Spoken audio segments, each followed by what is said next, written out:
माँ ने बुलाया है, खाना खा लो। जल्दी चलो ना बाबा, बहुत भूख लगी है। अगर इतनी ही तेज भूख लगी है तो तुम दोनों खा लो ना जाकर। नहीं, भूख तो लगी है, पर आपके साथ ही खाना खाएंगे हम। अच्छा, बस 2 मिनट रुको, फिर ये वाली क्यारी की गुड़ाई कर दूं, फिर आता हूँ। हैं? ठीक है बाबा, जल्दी करो वरना खाना ठंडा हो जाएगा। काव्या की बात सुनकर हरिया मुस्कुरा दिया और अपना काम खत्म करने में लग गया। ये कहानी हरिया की इन्हीं 2 बेटियों की है जिनके नाम थे काव्या और कीर्ति। दोनों बहनें अपने बाबा हरिया और माँ गीता के साथ गांव में रहती थी, जहां उनके घर के ठीक सामने उनका बड़ा सा खेत था और खेत के बगल में एक बड़ा सा तालाब भी था। फिर उस दिन घर जाते हुए, बाबा ये खेत तो हमारे काम का है, लेकिन ये तालाब हमारे किसी काम का नहीं है, आप इसे बेच क्यों नहीं देते? हाँ, और इसे बेचकर जो पैसे मिलेंगे उससे हम बढ़िया बढ़िया चीजें खरीदेंगे। ऐसा कभी मत करना मेरी बच्चियों, ये तालाब तुम्हारे दादाजी की आखिरी निशानी है। पता है, कई साल लगाकर उन्होंने बड़ी मेहनत से इसे खोदा था। क्या सच में अकेले ही उन्होंने इतना बड़ा तालाब खोद दिया? बातें करते हुए हरिया और उसकी दोनों बेटियां अब घर आ चुके थे। हरिया की पत्नी गीता ने उन सब के लिए खाना लगा दिया और सभी एक साथ खाना खाने बैठ गए। फिर खाना खाते हुए, बाबा आगे बताओ ना फिर क्या हुआ? अच्छा, तो तुम दोनों पूरी कहानी सुनना चाहती हो? हाँ बाबा, बताओ ना। तो फिर सुनो। एक बार की बात है, हमारे गांव में कई साल पहले भयंकर सूखा पड़ा। बड़ी मुसीबत की घड़ी थी वो, पर उस घड़ी में भी तुम्हारे दादाजी ने हार नहीं मानी। उस साल बारिश नहीं हुई थी तो किसी के पास कुछ करने के लिए था ही नहीं। फिर क्या हुआ बाबा? फिर उन्होंने सोचा कि अगली बार कभी ऐसी स्थिति बने तो हमें उसके लिए पहले ही तैयार रहना चाहिए। तो उन्होंने उठाया फावड़ा और अपने ही खेत में उसे चलाना शुरू कर दिया। सूखे खेत में बाबा? हाँ, सूखे खेत में। फिर वो फावड़ा चलाते गए। गांव वालों को लगा कि वो पागल हो गए हैं, लेकिन ऐसा नहीं था। कई महीनों तक वो अकेले ही उस खेत को खोदते रहे और फिर धीरे धीरे उसने एक बड़े से गड्ढे का रूप ले लिया, यानी वो तालाब बन गया। फिर उसमें से पानी निकला बाबा? ऐसे थोड़े ही निकल आता है पानी। फिर उन्होंने इंतजार किया। जब बारिश आई तो सब देखते ही रह गए, क्योंकि बारिश के बाद वो बड़ा सा गड्ढा सुंदर सा तालाब बन चुका था और उसमें ढेर सारा पानी जमा हो गया था। तब जाकर गांव के लोगों को समझ आया कि बाबा ने असल में बारिश के पानी का संचय किया है, जो अगले साल की बारिश तक सबके काम आने वाला था। अरे वाह, दादाजी ने तो कमाल कर दिया। अब तुम्हारे दादाजी नहीं है, लेकिन उनका दिया हुआ यह तालाब और उनकी सीख की मुसीबत की घड़ी में हार नहीं माननी चाहिए, ये आज भी हमारे साथ है बेटा। हाँ, सही कहा आपने बाबा। ओहो, अब कहानी पूरी हो गई हो तो खाना भी खा लो, सारा खाना ठंडा होने को आया है। बाबा, माँ तो बहुत गुस्से में लग रही है। कोई बात नहीं, मुसीबत की घड़ी में हार नहीं माननी चाहिए। अब जल्दी से खा लो, इससे पहले की बात हाथ से निकल जाए। हाँ। काव्या और हरिया फुसफुसाते हुए हंसने लगे। इसी तरह कई साल बीत गए। फिर एक साल उनके गांव में फिर से सूखा पड़ा। परिवार के लिए बड़ी दिक्कत आ गई। हरिया को एक बीमारी ने जकड़ लिया। गर्मी और बीमारी की वजह से हरिया और तालाब दोनों ही सूखते जा रहे थे। हरिया की तबीयत दिन ब दिन बिगड़ने लगी और फिर, माँ तुम चिंता मत करो, हम बाबा को शहर लेकर जाएंगे, उनका अच्छा इलाज कराएंगे। पर इतना पैसा कहाँ है हमारे पास? हम कर्जा ले लेंगे माँ, मैं अभी जाकर साहूकार से बात करती हूँ। वो बड़ा बदमाश है कीर्ति, बेटा जरा ध्यान से।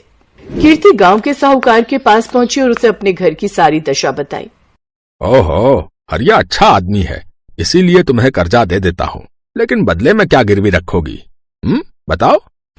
हमारे पास ले देकर एक तालाब ही है भान सिंह जी। अरे उस नाले जैसे गंदे तालाब का मैं क्या करूंगा भाई?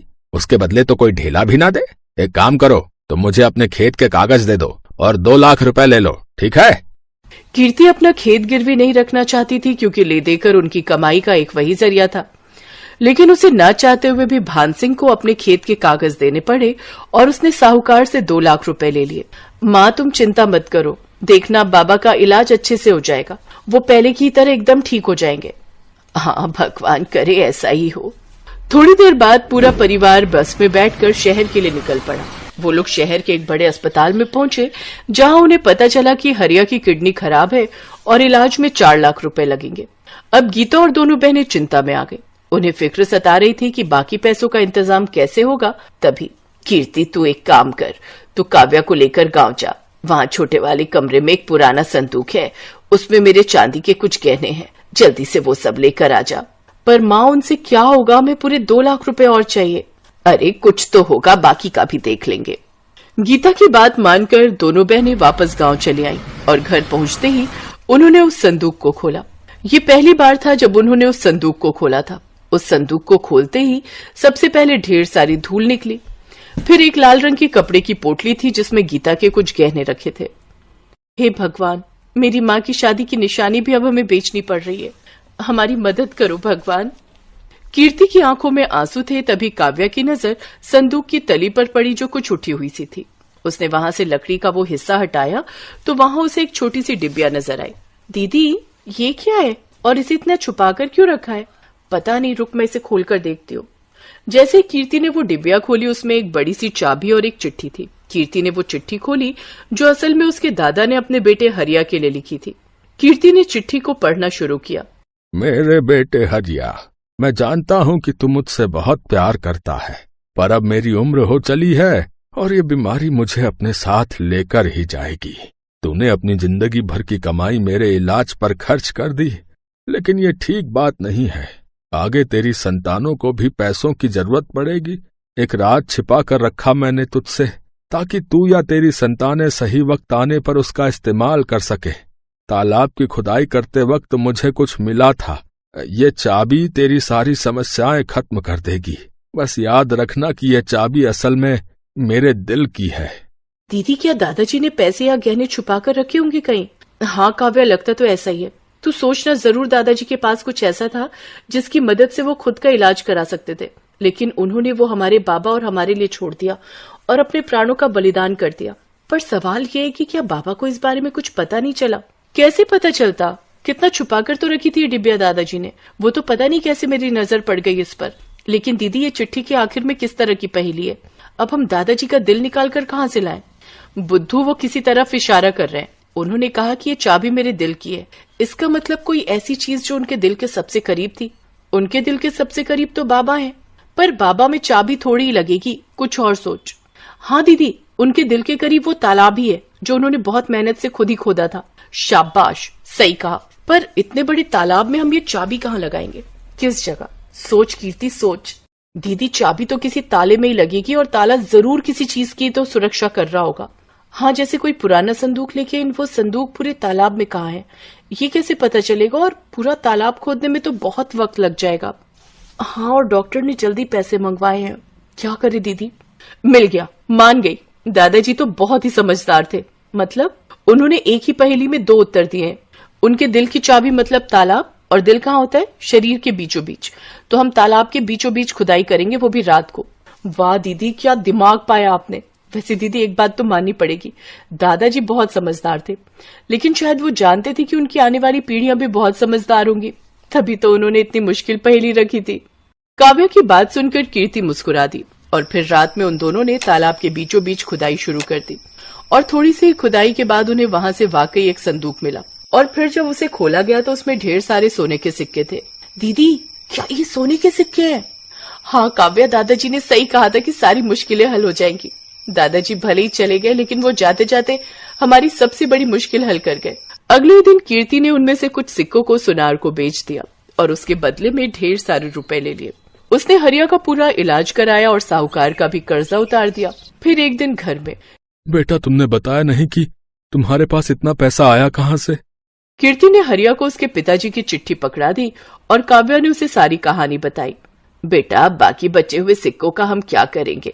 माँ, उन्हें बेचकर हम इस तालाब को और बड़ा और सुंदर बनाएंगे, जिसमें प्यारी प्यारी मछलियां होंगी, और बगल में बगीचा बनाकर लोगों के बैठने का इंतजाम करेंगे। साथ ही साफ पानी के लिए प्याऊ भी लगाएंगे, ताकि हर बार जब भी कोई यहाँ आए तालाब के किनारे बैठकर ठंडा और मीठा पानी पिए और दादाजी के दिल को सुकून मिले।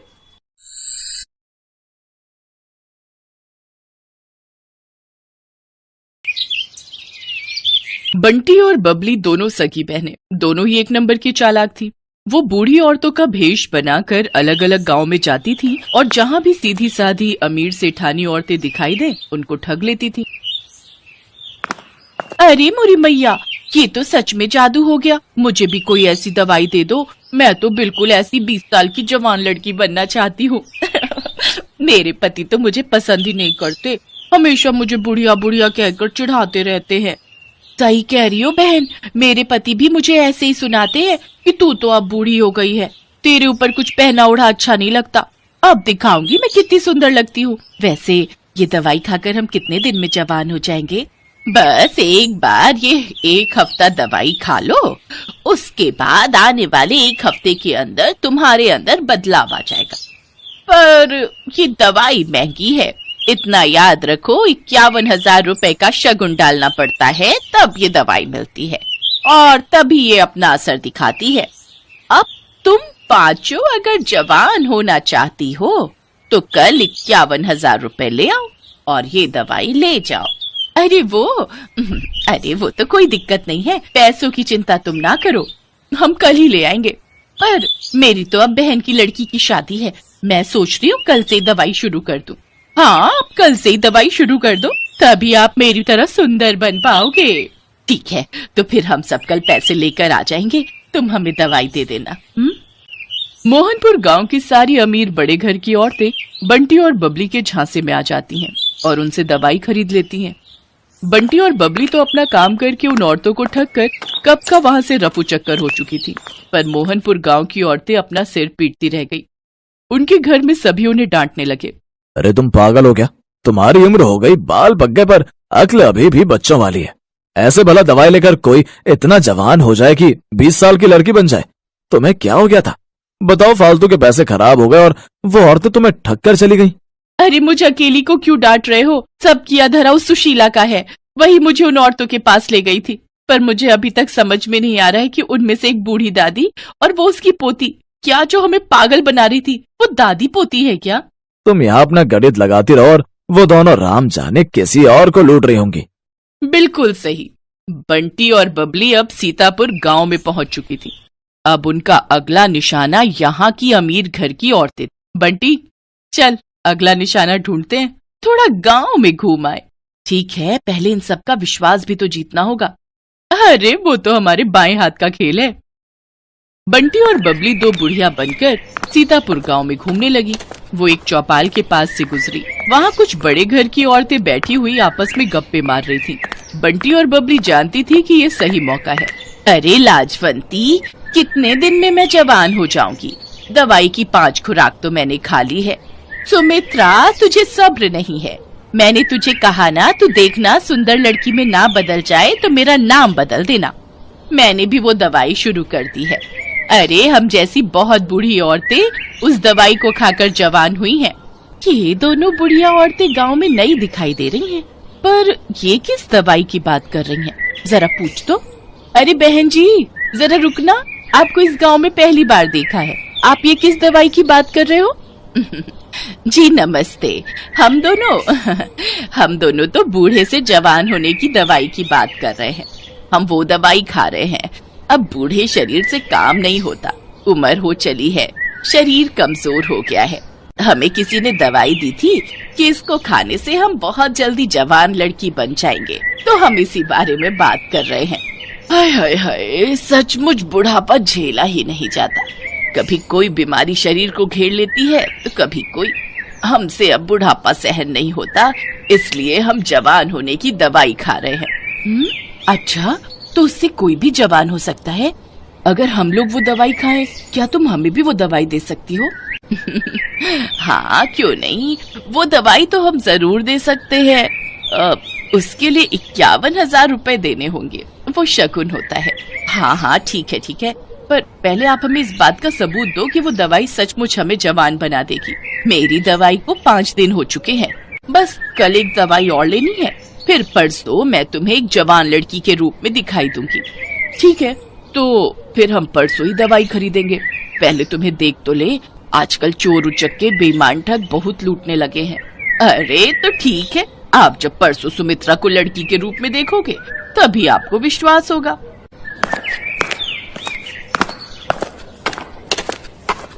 यार बबली, अब कुछ दिनों के लिए बाहर घूमने चलेंगे, बस ये थोड़े और पैसे आ जाए। बहुत थक गई हूँ मैं ये बुढ़िया बन बनकर। ठीक है, बस ये काम हो जाए, फिर इस बार हम लंबी छुट्टियों पर चलेंगे। बंटी और बबली इस बार बहुत खुश थी क्योंकि उनके पास इस बार बेईमानी के बहुत सारे पैसे जुड़ चुके थे। अगले दिन गांव की सारी अमीर घर की औरतें बंटी और बबली के पास दवाई लेने पहुंच जाती हैं। ये मेरी ननद है, कल ही दूसरे गांव से आई है। मैंने इसे भी आपके बारे में बताया तो ये बोल रही है कि इसे भी वो दवाई चाहिए जिससे आप बूढ़े से जवान हो जाओ। वैसे आपकी दूसरी साथी कहाँ है? क्या वो जवान हो गई? हाँ बहन जी, वो तो कल रात को ही जवान हो गई थी। अरे सुमित्रा, जरा सामने आ जल्दी से, इन्हें अपना जादू दिखा। सब औरतें चौंक जाती हैं क्योंकि बबली अब एक लड़की के रूप में थी। तभी सेठानी की ननद बोली, क्या बात है, वैसे कितने दिन लगे आपको बुढ़िया से जवान होने में?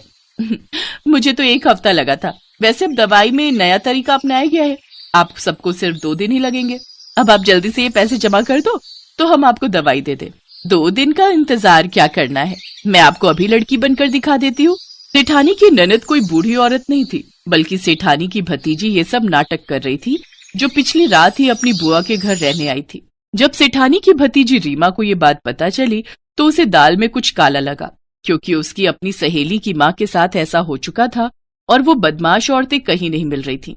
बुआ जी, ये कोई बूढ़ी औरतें नहीं, ये 2 चालाक लड़कियां हैं। ये ठग हैं, गांव-गांव जाकर सबको बेवकूफ बनाती हैं और पैसे ठगती हैं। असल में इनका नाम बंटी और बबली है।